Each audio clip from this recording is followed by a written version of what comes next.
लोकहित में आप सभी का स्वागत है। मैं हूं मुनव्वर। मैं हमारे साथ में बात करने के लिए मौजूद है साजिद खान, जो आम आदमी पार्टी के मुंबई जनरल सेक्रेटरी है। हम उनसे बात करेंगे। इनकी वाइफ 134 की जो है कैंडिडेट भी है। सबसे पहले लोकहित में आपका स्वागत है। इलेक्शन आ रहा है, आपकी वाइफ लड़ने के लिए मैदान में उतरे, क्या मुद्दे रहेंगे आपके? हमारे मुद्दे ये हैं कि गोवंडी जिस वार्ड में है 134 में जहां हम बैठे हैं, इस वार्ड के अंदर अगर आप देखेंगे डंपिंग से लगकर ये पूरा वार्ड है। और इस वार्ड के अंदर जो बुनियादी ज़रूरत है जो पीएमसी के अंडर में आती है, स्कूल हो गए, अस्पताल हो गए, ओपन स्पेस हो गए, गटर नाली पानी हो गए, ये मेन यहाँ के प्रमुख मुद्दे हैं और बीएमसी का लगभग वही मुद्दे होना भी चाहिए। लेकिन यहाँ पर लोग जो मैदान में इलेक्शन लड़ने आ रहे हैं, वो दुनिया भर के वादे कर रहे हैं, हिंदू मुसलमान करके वोट मांगने की कोशिश कर रहे हैं। तो मैं इस वार्ड की जनता से कहना चाहूँगा, ये वार्ड जो लोकल इलेक्शन होता है और ये आपकी बुनियादी जो सहूलत होती है उसके लिए इलेक्शन होता है, ना कि चांद तारा तोड़ के लाने वाली बात का इलेक्शन होता है कि हम ये कर देंगे, हम वो कर देंगे, हम ऐसा कर देंगे, हम वैसा कर देंगे। हमने एक अपना एक वो बनाया हुआ है, 10 गारंटियाँ हमारी हैं। और ये 10 गारंटी जो है ये बीएमसी के अंडर की ही चीज़ें हैं। ये ऐसा नहीं है कि इसके अंदर कोई भी हवाबाजी है, कोई भी जुमलेबाजी है। हमने इसमें वही वादा किया है जो बहुत आसानी से पूरा किया जा सकता है। और सत्ता में जो लोग थे वो इसको भी बहुत आसानी से पूरा कर सकते हैं, कर सकते थे या कर सकते हैं। मतलब वो नहीं हुआ। नहीं हुआ है ना पूरा। अगर आप गो यहाँ पे अगर 134 वार्ड में अगर आप घूमेंगे गलियों के अंदर, बहुत सी गलियां टूटी पड़ी हैं, ड्रेनेज जो का। मैन्युफैक्चर बनाया है 10 कामों को लेकर, सबसे पहला ड्रग्स क्यों? ड्रग्स का मसला ऐसा है, देखिए, लोग पॉलिटिकल पार्टियां यहाँ पर आप देखेंगे रैली निकालते हैं, धरना प्रदर्शन करते हैं, ये सोल्यूशन नहीं है। क्योंकि जो ड्रग्स कर रहे हैं वो भी हमारे भाई हैं, बस वो रास्ते से भटके हुए हैं। ये सबका जड़ है, सब यानी सब एक दूसरे, जितने भी मेरे पॉइंट्स हैं ना, सब एक दूसरे से जुड़े हुए हैं। ड्रग्स आदमी तभी करता है जब एकदम बेरोजगार होता है, कुछ काम नहीं होता है। और बेरोजगार क्यों होता है? क्योंकि उसके पास एजुकेशन नहीं होती, पढ़ाई नहीं किया होता है। अब पढ़ाई इसलिए नहीं कर पा रहा है क्योंकि बेसिक जो स्कूल जो होते हैं, अभी सरकारी स्कूल की आप यहाँ पे हालत देखेंगे, बहुत अच्छा बना हुआ है। मैं खुद इस स्कूल में पढ़ा हूँ, बहुत अच्छा बना हुआ है। लेकिन जो सिस्टम है अंदर, जो टीचर्स है पढ़ाने वाले, वो उनकी लापरवाही है और बच्चों के ऊपर कोई ध्यान नहीं देते हैं। जिस वजह से ना एजुकेशन यहाँ पे अच्छी है, उसके वजह से लोग गलत कामों में चले जाते हैं, ड्रग्स का नशा वगैरह करते हैं। अब एक ड्रग्स मुद्दा इसलिए कि इनको काउंसलिंग की ज़रूरत है। जो भी हमारे भाई नशा कर रहे हैं, उनकी काउंसलिंग की ज़रूरत है, उनको समझाने की ज़रूरत है, उनको रिहाब सेंटर की ज़रूरत है। और ये सारी चीज़ें अगर एक एमएलए और यहाँ के नगर सेवक चाहे तो इसको बखूबी निभा सकते हैं। अगर लोगों के लिए काउंसलिंग सेंटर बनाया जाए हर हर एरिया के अंदर, जहाँ पर जब सबसे ज़्यादा नशा होता है, लोग आएंगे सामने से, उनके फैमिली वाले उनको लेके आएंगे, बाहर के लोग, एक्सपर्ट लोग आके बैठ के उनको समझाएंगे कि भाई नशा करने से बहुत सारे नुकसान आता है, आपके जिस्म से लेके आपको बहुत, यानी आपकी फैमिली बर्बाद हो जाएगी, आप बर्बाद हो जाओगे, कुछ नहीं बचेगा। लेकिन ये समझाने वाला कोई है नहीं, इसका कोई अभी तक के किसी ने वो तरीका आजमाया नहीं है। और मैंने कुछ साल पहले एक पहल की थी कि जो मस्जिदें हैं हमारी, यहाँ हर एरिया में मस्जिद है माशाल्लाह, जुमा के टाइम पे लगभग हर इंसान नमाज पढ़ने जाता है। तो मैंने कुछ साल पहले यहाँ के जो भी मस्जिद के ज़िम्मेदारान हैं, उन लोगों से यही कहा था कि आप लोग जो है जुमा के जब भी खुतबा से पहले जो तकरीर होती है, एक 5 से 10 मिनट नशे के मौजू के ऊपर आप लोग बात करें, इनके नुकसानात बताएं, इससे क्या क्या नुकसान। तो शायद अल्लाह ताला किसी के दिमाग में कुछ बातें डाल दे तो शायद आदमी का माइंड चेंज होता है। तो लोग ये सब अगर करना चाहें, चेंज करना चाहें तो हो सकता है, लेकिन इसकी पहल करने की ज़रूरत है। अभी तक ये किसी ने इसकी पहल की नहीं है। और इंशाल्लाह हम चुन के आएंगे तो ड्रग्स के ऊपर रैली, पोस्टरबाजी, धरनेबाजी नहीं करेंगे। हम जाके ज़मीनी स्तर पे काम करेंगे। जो नशा करता है उसकी फैमिली से मिलेंगे, उसको समझाने की कोशिश करेंगे। वो रिहाब जाना चाहता है, उसका रिहाब सेंटर हम फ्री में करेंगे, 1 रुपया उसका नहीं लगेगा। आम आदमी पार्टी को जनता क्यों चुनकर लाएगी, क्या भरोसा रहेगा?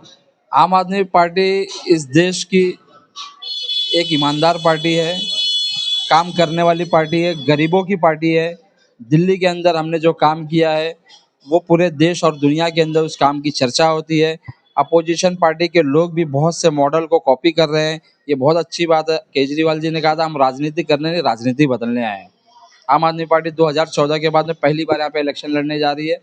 और दिल्ली मॉडल जो है, पंजाब मॉडल जो है, वो मुंबई के अंदर भी दिखेगा, क्योंकि जो दिल्ली और पंजाब में हमने काम किया है वो कोई अदर स्टेट की पार्टियां जो हैं वो नहीं कर रही हैं। बिजली फ्री एक सपना है, सपना सा लगता है कि बिजली फ्री हो सकती है क्या, वहाँ पे हमने करके दिखाया। पानी फ्री, बसों के अंदर महिलाएं पूरा दिल्ली भर में फ्री में घूम सकती हैं। अच्छे स्कूल हैं, अच्छे अस्पताल हैं, हॉस्पिटल के अंदर बड़े से बड़ा इलाज फ्री में होता है, टेस्ट फ्री होता है, दवाइयाँ फ्री होती हैं। वहाँ पर दिल्ली और पंजाब के अंदर हर जगह मोहल्ला क्लिनिक बना हुआ है, वहाँ पर एमबीबीएस डॉक्टर बैठता है। सभी किस्म के टेस्ट फ्री होते हैं, दवाइयाँ फ्री मिलती हैं। ये सारी सुविधा वो कोई आसमान से या ज़मीन से यहाँ से उखाड़ के नहीं लेके आ रहे हैं। उन लोगों ने ईमानदारी से राजनीति की, ईमानदारी से जनता का टैक्स का पैसा उसका अच्छे से इस्तेमाल किया, ना कि अपना घर भरा। और यहाँ के अंदर जो आपको मैं बता दूं, बीएमसी का जो बजट है 74,000 करोड़ के लगभग कुछ है। ये सेम बजट दिल्ली स्टेट का है। इतनी सारी सुविधाएं वहाँ मिल रही है, लेकिन उसके मुकाबले अगर आप यहाँ देखोगे, स्कूल तो अच्छी है लेकिन उसके टीचर्स अच्छे से पढ़ाते नहीं हैं। हॉस्पिटल तो हैं लेकिन इलाज नहीं होता है। पानी का मसला तो यहाँ पे है ही, बस के अंदर कोई फ्री नहीं है। तो यानी ऐसी बहुत सी चीज़ें हैं जो यहाँ पर हम लोग उस तर्ज, दिल्ली के तर्ज पर हम यहाँ पे कर सकते हैं। जिस तरह से सुनने में आया है कि आपने लॉकडाउन में काफ़ी काम किया है, क्या लगता है वो जो आपकी जो मेहनत थी वो इस इलेक्शन में देखने को मिली? देखिए, लॉकडाउन एक ऐसा दौर था कि अल्लाह ना करे दोबारा वैसा दौर आए। पूरी दुनिया, पूरा देश, हमारा ये गवर्नमेंट बहुत परेशान था उस टाइम पे। और उस वक्त में मैं जिस पार्टी से, उस पार्टी के कुछ लोगों ने मुझे कहा कि कुछ सेवा वेवा करनी है अपने एरिया में। मैंने बोला बेशक ज़रूर करनी है। मैं यहाँ पर लॉकडाउन के अंदर, तब तो इलेक्शन भी नहीं था और इलेक्शन का दूर दूर तक के नामो निशान भी नहीं था। मेरे पार्टी के लोगों के साथ में मैंने मिलकर यहाँ पर 38,000 घरों तक के राशन पहुँचाया है। वो भी सिर्फ एक बार नहीं दिया मैंने, पूरे 2 साल तक के कंटिन्यू दिया है। अलग अलग पॉलिटिकल पार्टी के लोगों को मैंने राशन दिया, वो अपने एरिया में जाके बांटे हैं। इस चीज़ का मुझे ज़रा भी घमंड या गुरूर नहीं है। मुझे इस बात की खुशी है कि हमने, अल्लाह ने और हमसे ये काम लिया, हमारे इलाके के लिए काम लिया। ये मेरे लिए बहुत खुशनसीबी की बात है। और इस वार्ड के अंदर मैं इलेक्शन लड़ रहा हूँ, लेकिन मैंने राशन जो बांटा है पूरे गोवंडी में बांटा है। महाराष्ट्र नगर हो गया, साठे नगर हो गया, मंडाला हो गया, यहाँ तक के चिपलून के अंदर जब फ्लड आया था तो हमने यहाँ से रिलीफ लेके गए थे। तो हमारी राजनीति करने के लिए हम वो नहीं कर रहे थे। अगर राजनीति करना तो सारी चीज़ें अभी करते हैं। जैसे अभी ज़मीन पे बहुत सारे लोग 3 से 4 महीना पहले उतरे हैं, कुछ ना कुछ कर रहे हैं और उसका एक बहुत बड़ा बखान बना रहे हैं। तो उस वक्त में वो लोग कहाँ थे? मेरा उन लोगों से सवाल है, उस वक्त में उन लोग कहाँ पर थे? मेरा, आप अगर पुराना वीडियो, पुराने जो लाइव मैंने फेसबुक पे चलाए थे, अगर उसके अंदर आप जाके देखोगे, मैं लोगों से अपील करता था कि ये दौर ऐसा है, अपने लोगों के साथ में खड़े हो जाओ। मैंने सुना है इलेक्शन लड़ने के लिए करोड़ों रुपए खर्च होते हैं, उसमें से कुछ पैसे अभी खर्च करो।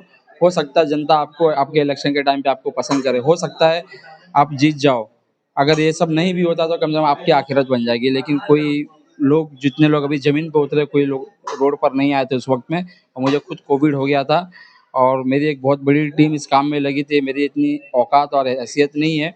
पार्टी के लोगों ने सपोर्ट किया, यहाँ के लोकल लोगों ने सपोर्ट किया, और जिस वार्ड में बैठा हूँ यहाँ के लोगों ने तो मेरे कंधे से कंधा मिलाकर 2 साल तक के काम किया।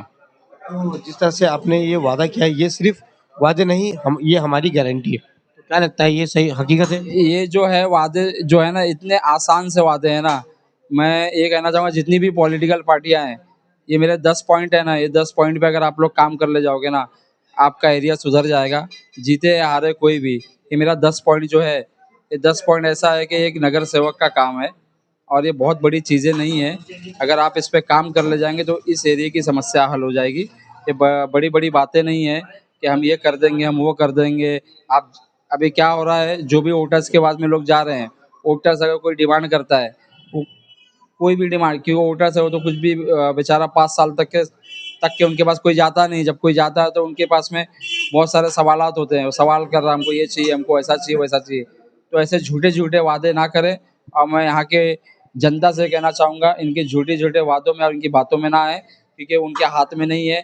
ये सारी चीज़ें जो लिखी, ये एक बीएमसी इलेक्शन के लिए जो होता है, यानी बीएमसी का जो कॉर्पोरेटर चुन के आता है, उनके हाथों में बहुत आसानी से सारी चीज़ें होती हैं, वो ये सब कर सकता है। अगर ये ऐसा कोई वादा करता है आपको, तो समझना वो सच्चा है, बाकी दुनिया की जो बात करता है वो झूठा है। ऐसा तो नहीं कि ये आपकी पैम्पलेट्स देख के कुछ लोग कॉपी करें?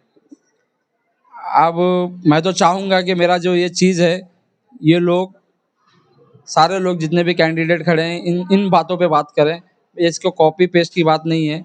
अगर जनता का अगर फ़ायदा पहुंच रहा है, वो मेरी चीज़ें, मेरा आइडिया है या मेरे पार्टी वालों का आइडिया है, जनता का फ़ायदा पहुंचना चाहिए। उसके अलावा मैंने क्या कहा, राजनीति हम करने नहीं, राजनीति बदलने आए। अगर ये कुछ लोग अगर इस चीज़ों को चलाते हैं, ये मेरे लिए बहुत खुशी की बात होगी कि जनता, यानी यहाँ की राजनीति बदल रही है, यानी मुद्दों पे बात हो रही है, ना कि हवाबाजी हो रही है। तो क्या कहेंगे कि समाजवादी पार्टी का यहाँ पे गढ़ था और एमआईएम की भी हवा चल रही है, शिवसेना भी काफ़ी पार्टी है। तो कहीं न कहीं एक पहली बार जो है आम आदमी पार्टी से आप मैदान में जा रहे हो, तो कैसा जनता मतलब सपोर्ट करेगी? क्योंकि कैसा होता है, कुछ लोग जो ऑलरेडी बैठे हुए हैं, उनको वो कैसे छोड़ेंगे? देखिए, हमारी पार्टी 2012 में बनी है और आज नेशनल पार्टी है। नेशनल पार्टी बहुत कम समय में हम यहाँ तक के पहुँचे हैं। तो इसका मतलब हमारे कामों को लोगों ने पसंद किया। हमने पहली बार दिल्ली में इलेक्शन जीता, फिर पंजाब में जीता, आज हमारे गोवा में 2 एमएलए हैं, पंजाब में 5 एमएलए, कश्मीर में 1 एमएलए है। तो हमारे काम की राजनीति को लोग पसंद कर रहे हैं। और गढ़ जो होता है ना, किसी का गढ़ नहीं होता है। गढ़ होना चाहिए अच्छे स्कूल का, अच्छे अस्पताल का, कोई पार्टी का गढ़ नहीं होना चाहिए। अच्छी सुविधाओं का गढ़ होना चाहिए। यहाँ की तकलीफ़ों का खिलाफ जो काम करने वाले वैसे लोगों का गढ़ होना चाहिए। तो ये यहाँ के लोग जो है, वो किसी के गढ़ के लिए, जो उनके काम की बात करेगा, जो उनके मुद्दों की बात करेगा, जो उनके लिए बात करेगा, जो उनके जैसा बोलेगा, वो लोग उनके साथ में रहेंगे। जिससे वो बेझिझक जाके बात करें, वो ऐसे लोगों को वोट करेंगे। आपकी लड़ाई किससे रहेगी? मेरी लड़ाई देखिए किसी से नहीं है। मेरी लड़ाई जो यहाँ के जो मुद्दे हैं, वो मुद्दे को सॉल्व करने की लड़ाई है। यहाँ के मुद्दों को मुझे सही करना है। मैं चाहे जीतूँ चाहे हारूँ, इस वार्ड के अंदर मैंने जैसे पहले ही बताया, कोविड के टाइम से मैं पूरे गोवंडी में काम कर रहा था।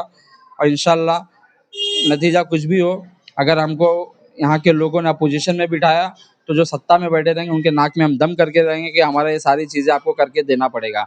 और मैं आप लोगों से भी ये कहना चाहूँगा कि आपके पास जो आए, उन लोगों से सीधा यही सवाल किया जाए कि जो ये सारी चीज़ें होंगी कि नहीं होंगी। वो कोई भी पार्टी जीत के आए, उन लोगों से काम के बारे में पूछना, उनका विज़न पूछना, उनका विज़न क्या है।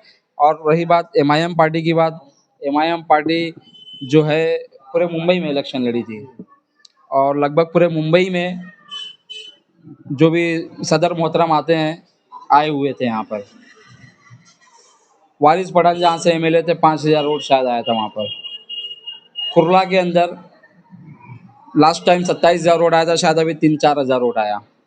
इनका मुंबई अध्यक्ष लड़ा था वर्सोवा से, 3-4 हज़ार वोट आया। वारिस पठान जाके भिवंडी से लड़ा था, 7-8 हज़ार वोट आया। यहाँ पर आया 42,000 वोट। 42,000 वोट एमआईएम का नहीं है, ये गलत फहमी में मत रहना। ये 42,000 वोट यहाँ के सपा के खिलाफ था, अबू हाशिम आजमी के खिलाफ था। और आप लोगों के साथ में सारी पॉलिटिकल पार्टी के लोगों ने साना बसाना आके खड़े होकर काम किया था। ये उसका वोट था और ये कॉरपोरेशन इलेक्शन है। और मैं यहाँ की जनता से यही कहना चाहूँगा, हिंदू मुस्लिम की तो राजनीति जो अभी आपसे बात करे, ये ना गटर नाली का चुनाव है, ना कि हिंदू मुसलमान करने का चुनाव। आएंगे बहुत से लोग, आपको अल्लाह वाली बात करेंगे, मजलिस की बात करेंगे, हम मुसलमान हैं।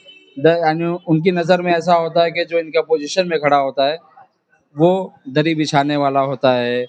वो अभी बिहार के इलेक्शन में इनके सदर मोहतरम ने कहा था कि नमरूद है, फ़िरौन है, एक्स वाई जेड जो भी कहा था। तो इस तरह का बयानबाजी यहाँ पर अगर वो करेंगे, तो यहाँ की जनता बहुत समझदार है, उनको इसका जवाब देगी। काम के ऊपर बात करें, आपने 2014 में यहाँ पे इलेक्शन था, आपने आके वादा किया था हम जीते या हारे, हम कॉलेज बना देंगे। तो ऐसे बहुत से वादे बिहार में भी उन्होंने 2014 वगैरह में किए थे, वो आज तक के नहीं बने। वहाँ पे 5 एमएलए पहले भी थे, अभी भी आए, अभी देखते क्या होता है। तो जो बातें करते हैं ना, सिर्फ वो बातें ही करते हैं, जुमलेबाजी करते हैं, तो उससे बचिए और जज्बात में मत आइए। क्योंकि हिंदू मुसलमान की राजनीति जो है बीजेपी करती है और एमआईएम कहीं ना कहीं करती है, तो उससे बचने की कोशिश करें। और यहाँ की जनता जो है, जो मेन मुद्दा है, उस मुद्दे पे बात करें, तो समझ लीजिएगा वो आपके लिए काम करेंगे। अगर हिंदू मुस्लिम की बात करेंगे तो सिर्फ हवाबाजी करेंगे। जैसे आपने एक आरोप लगाया कि 2014 में इन्होंने एक बयान दिया था कि कॉलेज बना के देंगे, पर यहाँ के विधायक अभी तक एक कॉलेज नहीं दे पाए। वो क्या ऐसा है? स्ट्रेटजी क्या रहेगी? देखिए क्या है ना, नीयत साफ होनी चाहिए। सबसे मेन चीज़ है, नीयत साफ होनी चाहिए। यहाँ के एमएलए साहब को दुनिया की जगह मिल जाती है। लाइब्रेरी की एक जगह थी, उसके अंदर स्किल सेंटर बना दिया, सामने टफ बना दिए। यहाँ पे हाजी नियाज के यहाँ पे आप चले जाइए, वहाँ पर हॉल बना हुआ है, बहुत सी चीज़ें बनी हुई। कॉलेज अगर बनाना चाहे ना, हमारे एमएलए साहब के पास बहुत पैसा है। अगर उनकी नीयत साफ है ना, जगह खरीद के भी बना सकते हैं। लेकिन हम उसमें नहीं जाना चाहेंगे। वादे वही करो जो पूरे कर सको। मैंने क्या कहा अपने इंटरव्यू में, हवाबाजी वाली बात कर। वो तो एमएलए का इलेक्शन था ना। लोग कॉरपोरेशन आपने वो बात निकाली तो मैंने बात मैं बता रहा हूँ, लोग कॉरपोरेशन के इलेक्शन में हवाबाजी वाली बात कर रहे हैं। वो तो एमएलए का इलेक्शन था, उसमें कॉलेज की बात किए थे। लोग तो अभी कॉरपोरेशन के इलेक्शन में बहुत हवाबाजी वाली बात कर रहे हैं, ऐसा कर देंगे, ये कर देंगे, वो कर देंगे। तो ये तो बहुत हंसी वाली बात है भाई। और वहाँ से जो हैदराबाद से लोग आए थे, उन्होंने भी कहा था। देखिए करने का, अगर वो करना चाहे तो कर सकते। खैर उनका तो चलो, उन्होंने वादा ही किया था। मेन जिम्मेदारी यहाँ के एमएलए की है। लेकिन यहाँ के एमएलए साहब की भी बस वही है कि सब नियत पे दारोमदार हर चीज़ का होता है। और हमारे एमएलए साहब का अगर चाहे तो कर सकते हैं, लेकिन नहीं कर रहे हैं। क्या मैसेज देंगे और क्या जनता को आह्वान करेंगे कि जो झूठे वादे करते हैं उन पर ना आए, क्योंकि कई जो बरसाती मेंढक के बाहर आएंगे, लोगों से हाथ पैर जोड़कर ये वोटिंग मांगेंगे, उसके लिए क्या कहेंगे? मैं आप लोगों से यही कहना चाहूँगा, आप लोग जब लॉकडाउन लगा था, कोरोना लगा था, उस वक्त में आपके बीच में कौन था, आप वो देखिए। जब लोग भूख से तड़प रहे थे, लोग गांव जाने के लिए तड़प रहे थे, उस वक्त में वो लोग कहाँ थे? और दूसरी बात, जिन लोगों को आपने सत्ता में बिठाया था, उन्होंने 5 साल क्या काम किया है, क्या नहीं किया है, इस वार्ड की जनता उसका जवाब देगी। और आम आदमी पार्टी का जो काम है, आम आदमी पार्टी काम की राजनीति करती है, ना कि जाति धर्म की बात करती है। आप दिल्ली मॉडल देख लें, पंजाब मॉडल देख लें। अगर आपने हमें चुन के दिया तो इंशाअल्लाह वैसे ही काम हम इस वार्ड के अंदर करके दिखाएंगे। तो जिस तरह से साजिद भाई जो आम आदमी पार्टी के पहले कैंडिडेट है, जो 134 से उम्मीदवार है, उनकी वाइफ लड़ रही है, और इन्होंने एक पैम्पलेट्स भी जारी किए जहाँ पर आप देख सकते हैं कि 10 जो एक्चुअल में जो काम होते हैं नगर सेवक के, वो काम उनके अंडर में आता है। पर आज भी कहीं ना कहीं 171 नहीं, पूरे मुंबई की अगर मैं बात करूँ तो कई वार्ड जो है ऐसे बिछड़े हुए हैं। तो मैं सारे जनता से मैं रिक्वेस्ट करूंगा कि अगर आपको आम आदमी पार्टी पसंद आती है तो साजिद भाई को उम्मीदवार करके उनको जिताए बहुमत से, और जो इन्होंने जो वादा किया है वो वादा वो पूरा करने की बात कर रहे हैं। तो हो सकता है कि जिस तरह से इन्होंने एक एग्जाम्पल दिया दिल्ली का और पंजाब का, तो आप भी देखिए और आप भी समझिए और सोच समझकर आप भी किसी को भी वोट दें। ऐसे ही तमाम अपने सामने से बने रहे लोग, इससे मुनव्वर शेख।